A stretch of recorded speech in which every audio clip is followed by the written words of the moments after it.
Estamos com mais uma edição do programa Mais Saúde e hoje vamos falar sobre um tema muito comum que chega a afetar 17% da população de alguns países, o zumbido, que é um som que a pessoa sente, mas que não pode ser correlacionado a uma fonte sonora do ambiente. Vamos acompanhar o tratamento oferecido pelo otorrinolaringologista, pelo fisioterapeuta e pelo fonoaudiólogo.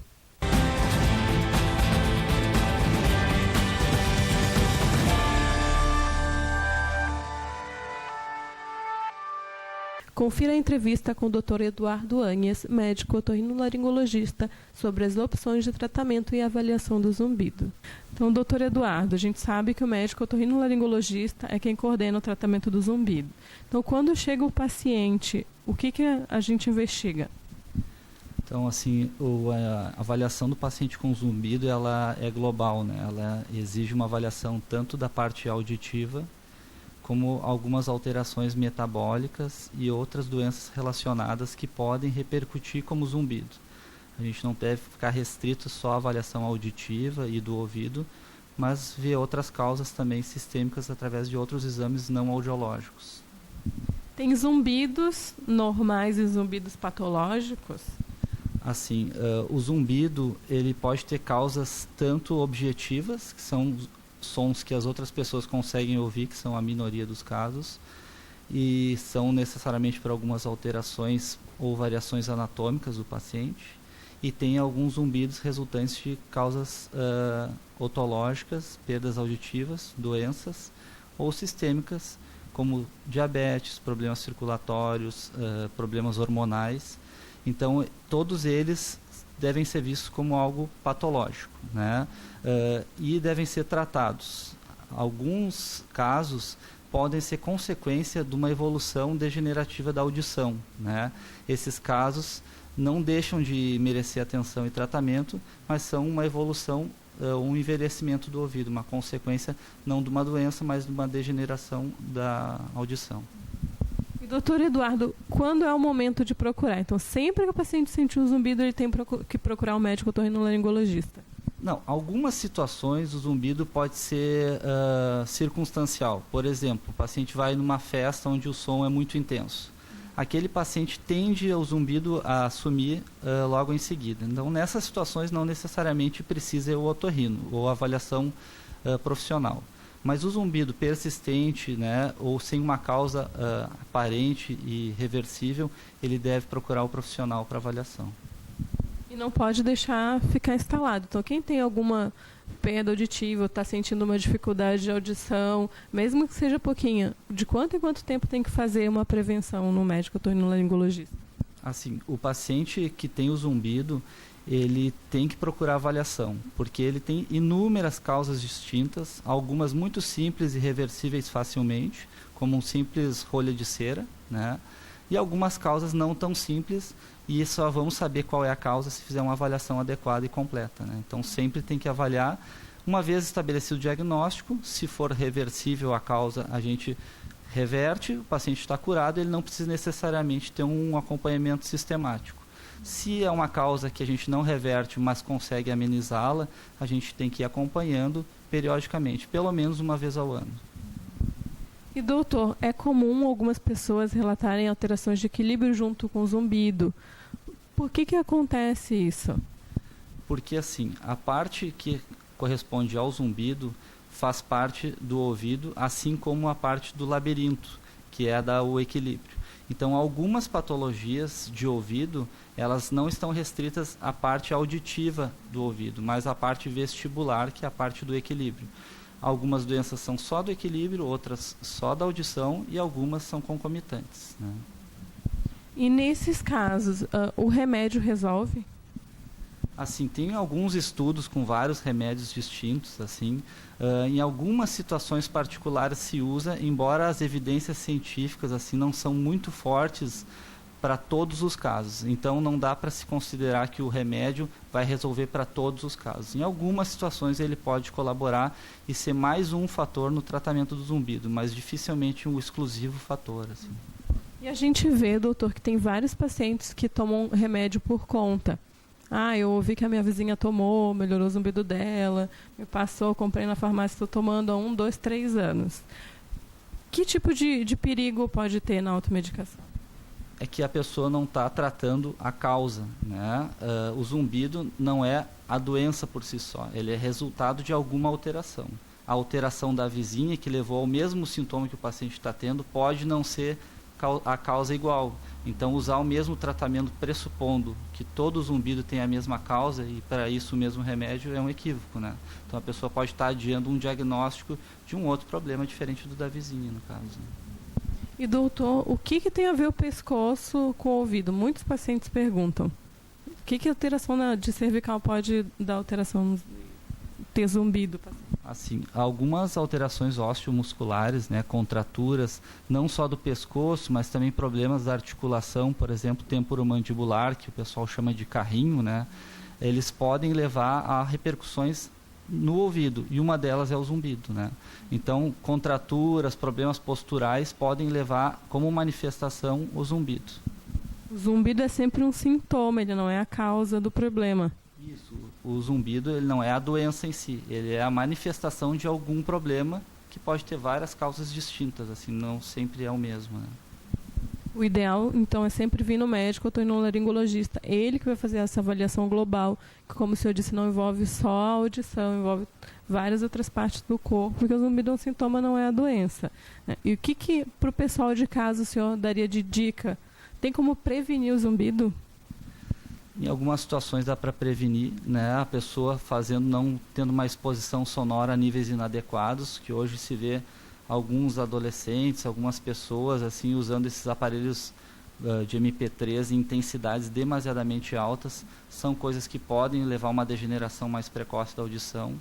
Hábitos saudáveis de vida, como alimentação, atividade física, não é só para o zumbido, mas também vai ter benefício. Todos os problemas que levam a um envelhecimento assim mais, digamos, menos saudável, também são coisas que vão levar a exacerbação do zumbido mais precocemente ou intensificá-lo, né? E uma coisa importante que eu acho que tem que ser citada, doutor, para todos os profissionais, tem que passar por um médico otorrinolaringologista, o paciente tem zumbido. Não dá para fono sair botando aparelho, para físio sair reabilitando, tem que passar pelo médico. O ideal é que esses profissionais que tu citaste, e eu incluiria também o nutricionista, que eles sejam uma equipe, que as pessoas pelo menos se conheçam ou tenham um canal de comunicação. O médico deve ser a pessoa que vai centralizar a avaliação inicial, mas em algumas situações ele vai receber de um desses outros profissionais, por ter um enfoque ou uma experiência diferente, ele pode identificar até alguma coisa que o médico vai se valer para poder tratar, né? Então, por exemplo, como a gente citou antes, o problema postural, pescoço, algumas vezes um fisioterapeuta, por ter um outro enfoque, uma outra experiência, ele pode salientar alguma coisa que o médico, por sair um pouco da área de atuação dele, ele não identifique, e aí se trabalha em conjunto, todo mundo trocando informações e somando esforços, né? Então quer dizer que hoje a gente tem recurso, que os pacientes têm que se valer desse recurso, tem que procurar um médico sempre que tiver alteração, não pode deixar passar se for algum caso que nem o senhor já citou, né, que não pode esperar, tem que vir procurar um médico sempre, né? Tem que procurar um médico e não deve aceitar do seu médico, como em muitas situações se sabe que acontece, que não tem o que fazer com o zumbido. O zumbido, como qualquer outra doença, não necessariamente vai ter uma cura, mas tem o que se fazer por todos eles, no mínimo amenizá-lo, em alguns dá para resolver e curar. Não dá para ir no médico esperando que todos os zumbidos vão ser curados, assim como não são todas as pacientes que têm asma que vão ter o controle adequado, mas todos têm o que se fazer e deve ser procurado um profissional para ajudar nisso. Então, doutor, qual a importância do diagnóstico precoce?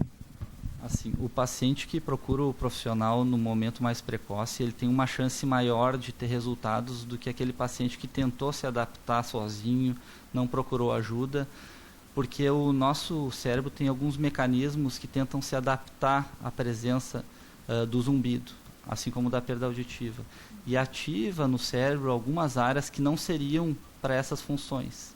Então a gente tem que tentar atuar precocemente para evitar essa neuroplasticidade, essa adaptação cerebral que não dê para reverter, mas é mais fácil no paciente que ainda não ativou isso, né? Então, quanto mais cedo, a tendência é ser mais fácil de resolver o problema.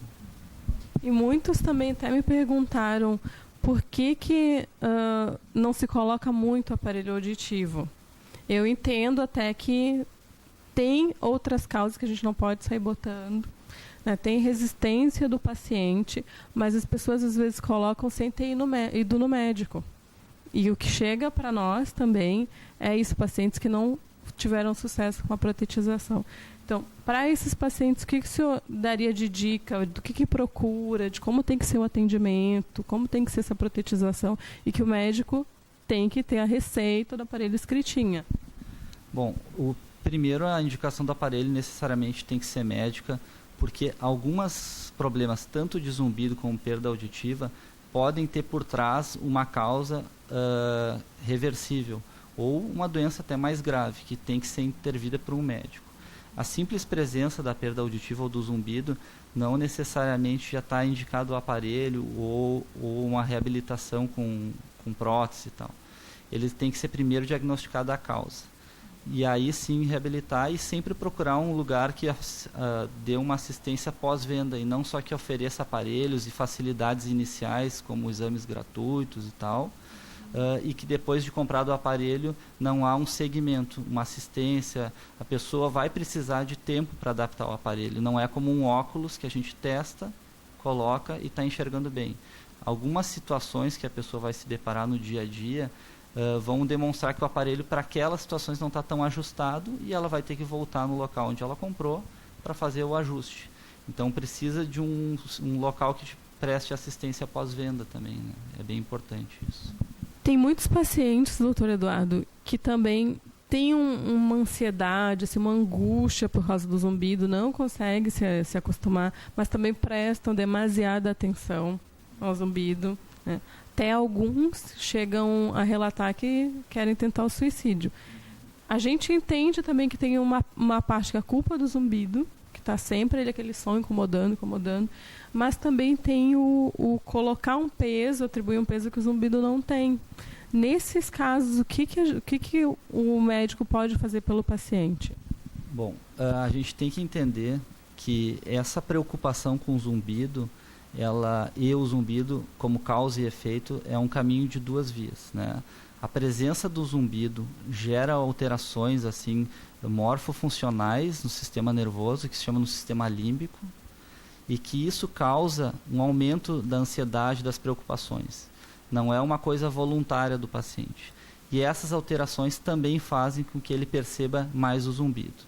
Então, o primeiro passo é fazer a investigação inicial para excluir causas mais graves e tirar esse conceito que a pessoa espontaneamente tem de que vai ficar surdo ou que possa ter uma doença muito grave dentro da cabeça ou do ouvido.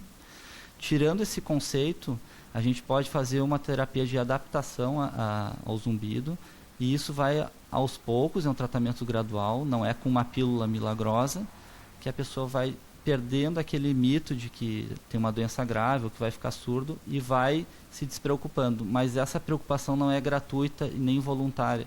Tem alguns componentes de ansiedade que são secundários ao zumbido. Ele causa alterações no sistema límbico e essas alterações fazem com que ele magnifique também a percepção do zumbido.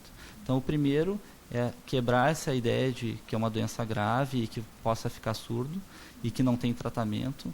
E, a partir daí, fazer alguns outros tratamentos para minimizar a percepção dele.